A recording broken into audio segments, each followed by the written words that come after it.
मुफ्ती साहब, एक सवाल और भी चल रहा था कि बांग्लादेश और इंडिया वगैरह में चांद नज़र नहीं आया, तो फिर पाकिस्तान में, वो भी सिर्फ एक शहर में, कैसे नज़र आ सकता है? देखिए, बुनियादी कन्फ्यूज़न यही है कि हमें चांद से मुतालिक ज़्यादा मालूमात नहीं है, और इसमें एक बहुत बड़ा अंसर हमारे मीडिया का भी है कि ये हक़ाइक़ पर डॉक्यूमेंट्री नशर नहीं करता, लड़ाने की जो ना वो फ़ज़ा ज़्यादा कायम करता है। अगर वह स्पेस दे, हक़ाइक़ को स्पेस दे, और वो उलमा जो इस फन पे महारत रखते हैं वो आके चीज़ों को बयान करें, तो एक राय अम्मा हमवार हो गई जी, बहुत मतलब फीडबैक लोगों तक जाएगा, हकीकत जाएगी।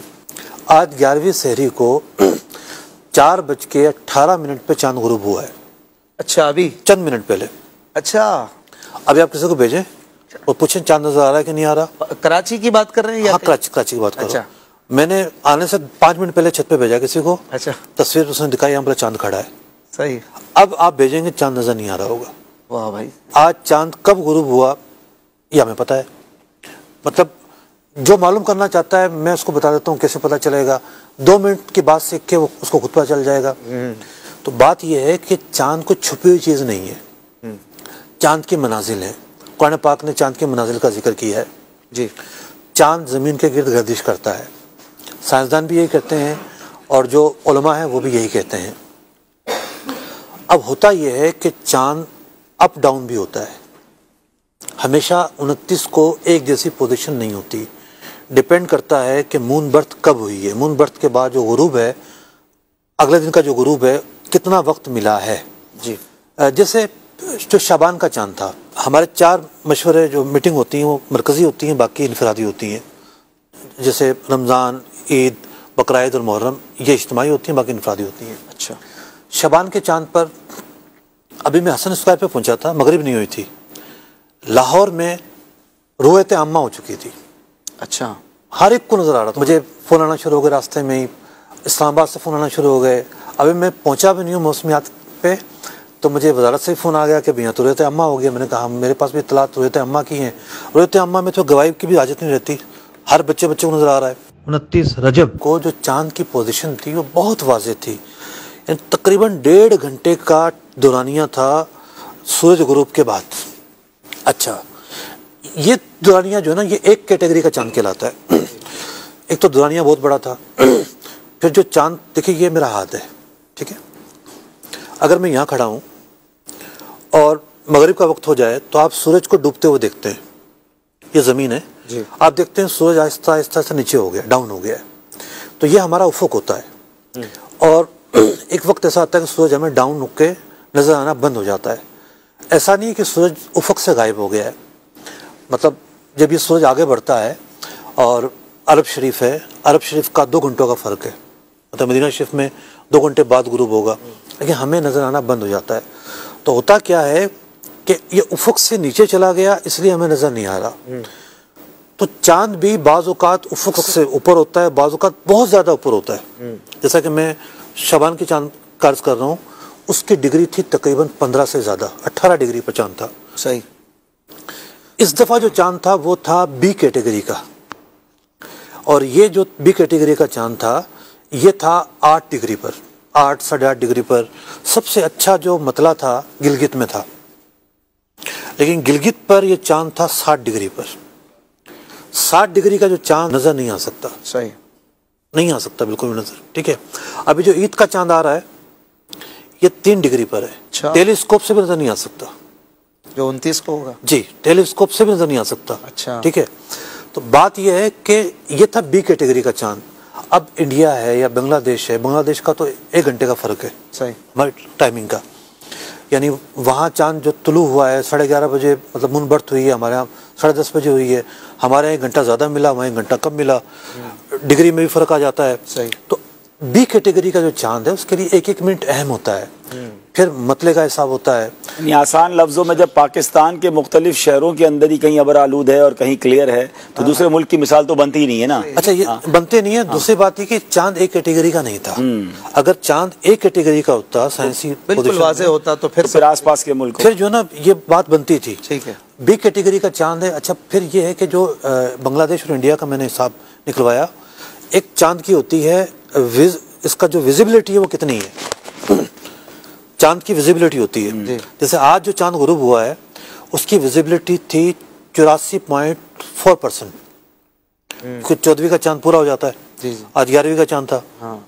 तो 84%, 84.5 पूरा साल चांद पे नजर रखी हुई है, इसका मतलब बिल्कुल रखनी पड़ती है। क्या बात काम ही है। सुभान अल्लाह। कुल्ले फन्ने रिजाल। अच्छा, अब ये जो चांद था अभी, इसकी विजिबिलिटी थी पाकिस्तान में 1%, लेकिन इंडिया और बांग्लादेश में 1% से भी कम थी उस दिन। सही, ठीक है। और अब जो ईद का चांद आ रहा है इसकी है 0.2%। बहुत मुश्किल है, जो मतलब बता लग रहा है कि 30वां दिन होगा। 0.2%, ठीक है। तो जब विजिबिलिटी में फर्क आ रहा है इंडिया पाकिस्तान में, और बी कैटेगरी का है, तो देखें फुकाए कराम ने जो मसाइल बयान किए किताबों में, क्या उन्होंने ये मसाइल बयान नहीं किए कि किसी एक शख्स को नजर आए तो ये हुक्म होगा? क्या हमने ज़ाब्ते नए ईजाद करने हैं या जो फुकाए कराम लिख चुके हैं उन पर अमल करना है? उन्हीं पर। अगर मामला अकल का होता तो वो फुकाए कराम भी फरमाते कि जनाब एक को कैसे नजर आ सकता है। बाज़ पोजीशंस ऐसी होती हैं, 29 का चांद जन्नी होता है, आपको जन्नियात पर चलना पड़ता है। रुयत अम्मा जन्नी नहीं है, मतलब हर एक को नजर आ गया है। बाकी जो गवाही होती है, दो की गवाही होती है, मतलब साफ है तो जम्मे गफीर की गवाही होती है। चूँकि अबर आलूद था, भावलपुर से हमने गवाही ली, और ये A to Z शुरू से लेकर आखिर तक पूरी गवाही मैंने इसकी पड़ताल की, अल्हम्दुलिल्लाह, उसकी तफ्तीश की। हम राब्ते में थे मुफ्ती साहब से, 1 घंटा हम इंगेज रहे। अभी देखिए हमें मतलब जो काजी या जज होता है वो अपने दिल के अंदर शक रख के जरा करता है, हो सकता है ऐसे ही ना कह रहा हो। जी। हमने उनसे पूछा कि आप कौन, कहाँ से, कैसे, इतनी देर से फ़ोन क्यों किया? अच्छा, बड़ी हैरत की बात यह है कि हाँ 1 घंटा तक तो कुछ हुआ ही नहीं। मतलब हमारे पास पूरा एक नेटवर्क बना हुआ है, हमने अपने जिम्मेदारान का नेटवर्क बनाया हुआ है। शुबा जो तोकीत है, हमारे पास गिलगित से लेकर आप चले जाएं थरपारकर के भी मुख्तलिफ शहर और दाल बदीन तक की तस्वीरें आ रही थी। ये दावत इस्लामी के नेटवर्क की बात हो रही है? जी हाँ, अल्हम्दुलिल्लाह, माशाअल्लाह। महकमा मौसमियात का नेटवर्क मौजूद है, हमने अपना बनाया हुआ है। अगर हम किसी जगह क्रॉस चेक करना चाहें तो हमारे पास कुछ तो शवाहिदात हों, हम बर वक्त वहाँ के उलमा से रब्ता कर सकें, तो पूरा सारी नेटवर्क काम करता है। 12 के 12 महीने काम करता है। मतलब मेरे पास जो तस्वीर आई, केमथर एक गाँव में उमरकोट से आ गए, मिट्टी से, उसके बाद खुशदार से, ग्वादर से, दालबदीन से, चागी से, मतलब वो ज़हरा सितारा तो नज़र आ रहा है लेकिन चांद उन्हें नज़र नहीं आ रहा था। कराची की पोजीशन भी ऐसी थी, ज़हरा सितारा था, चांद नज़र नहीं आ रहा था। ज़हरा सितारा करीब तरीन सितारा है? ना बहुत ऊंचा था। अच्छा, सिम तकरीबन एक जैसी थी। ज़हरा तो बहुत ऊपर था और चांद यूँ था गोया कि आप छत के ऊपर कुछ देख रहे हैं। सही। आपको यूँ नहीं करना था, बस थोड़ा सा यूँ करते, अगर मौसम साफ होता तो नजर आ सकता था। सही। लेकिन पूरा जो साहिली इलाका है, यानी ये जो ज़्यादा चांस होता है यहाँ पर, पसनी और ये जो गवादर, पूरे पर बारिश थी। सही। और इसी तरीके से और जगहों में बारिश थी, लेकिन बहावलपुर में उस दिन बारिश नहीं थी। मतलब अबर आलू ज़रूर था। हमने उन साहब से पूछा कि भाई ये जो चांद है, ये बताइए आपने इतनी देर से फ़ोन क्यों किया? अच्छा, एक तो पहले हमें 1 घंटे तक तो कोई गवाही नहीं आई। 8:15 बजे जहाज़ जा रहा था फ्लाई जिना का। अच्छा, चूँकि साइंसी पोजीशन वाज़ है, आला हज़रत इमाम अहले सुन्नत रज़ियल्लाहु अन्हु ने जो 3 उसूल बयान किए हैं, आप कितने बड़े साइंसदान थे।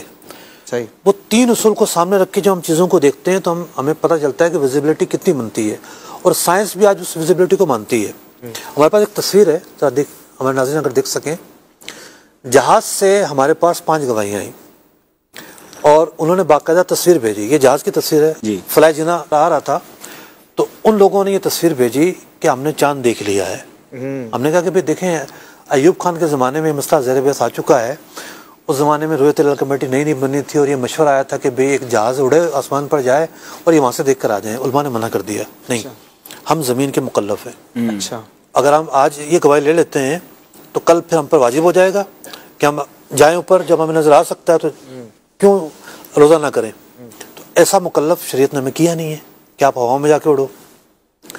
हमने कहा कि बड़े उलमा से डिस्कस करते हैं। मुफ्ती मुनीर रहमान साहब से बात हुई, उन्होंने कहा कि नहीं, ये गवाही नहीं मानी जाएगी। तो उसके बाद सारी उसूल ये कि ज़मीन पर खड़े रह के चांद देखना, उसका एतबार है, उसका एतबार है। फिर 8:45 बजे गवाही आई है भावलपुर से। उसको हमने वहाँ पेश, वो मुतवल्ली थे एक मस्जिद के 20 साल से, उनके इमाम साहब साथ खड़े हुए हैं। हमने कहा ये ना हो कि इमदाद बाहिमी हो, एक बंदा वैसे खड़ा कर लिया, फ़ोन पे क्या पता। जी जी। हमने कहा अपने इलाके के किसी और आलिम का नाम बताएं। उन आलिम साहब का नंबर लिया, उन्हें फ़ोन किया। हमने उनको कहा कि आप हमारे नियाबत करते हुए आप जो है ना वो गवाही वसूल करें। सही।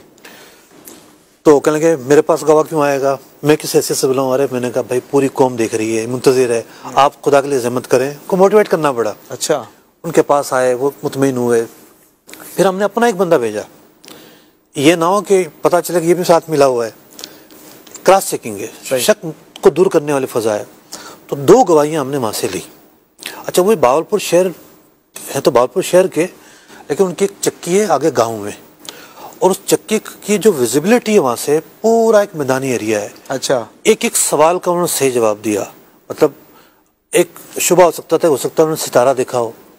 वो कह रहे थे कि नहीं, सितारा मुझे नजर आ रहा है, सितारे के नीचे मैं चांद को देख रहा हूँ।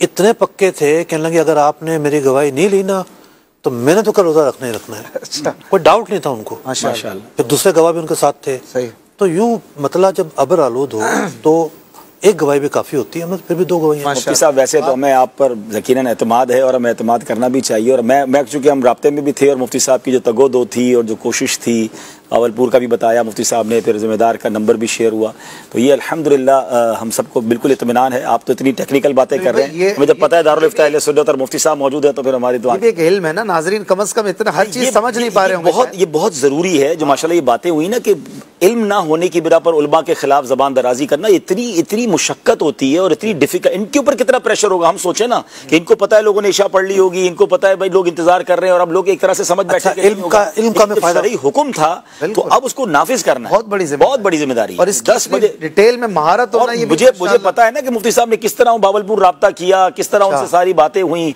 हम राब्ते में थे। अच्छा, इस फन की महारत अगर नहीं होगी तो आप कितनी गलती का शिकार हो सकते हैं। हमारे पास केपीके के एक शहर से 5 गवाहियां आई, एक कमेटी के रुकन ने उसको डील किया। अच्छा। अब हम देख रहे हैं बैठ के, वो डील कर रहे हैं, क्योंकि वो पश्तो में बात कर रहे थे। अच्छा। तो वही डील कर रहे थे।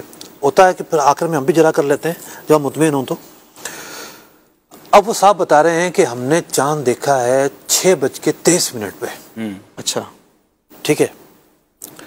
जब ये बात सुनी मैंने अपना पर्चा निकाला। 35 से ज़्यादा शहरों का डेटा हम बना के जाते हैं पहले से ही कि शहर की क्या पोजीशन है। जिस शहर से वो गवाहियाँ आई थी वो पेशावर से नज़दीक था। पेशावर की पोजीशन ये थी, हम 20 मिनट पहले गुरूब से छत पे चढ़े हैं, आसमान को देखा है तो सूरज नज़र नहीं आ रहा था, इतनी घटा थी वहाँ पर। तो एक तो ये था कि उस बराबर में शहर है, वहाँ भी सेम मौसम में कैसे हो सकता है। लेकिन गवाह ने कहा कि हमने 6:23 पर चांद देखा है। उस शहर में सूरज गुरूब हो रहा था 6:27 पर। ग्रुप से पहले ही देख लिया, ग्रुप से पहले देख लिया, पॉसिबल ही नहीं है। अच्छा। पहली तारीख का चांद, इतना बारीक चांद कि जो 1% विजिबिलिटी है वो नजर आ ही नहीं सकता ग्रुप से पहले। तो चांद बड़ा हो, वो ये ना जो टेक्निकली तौर पे भी चेक करके फिर गवाही ली जाती है। माशाल्लाह। सही।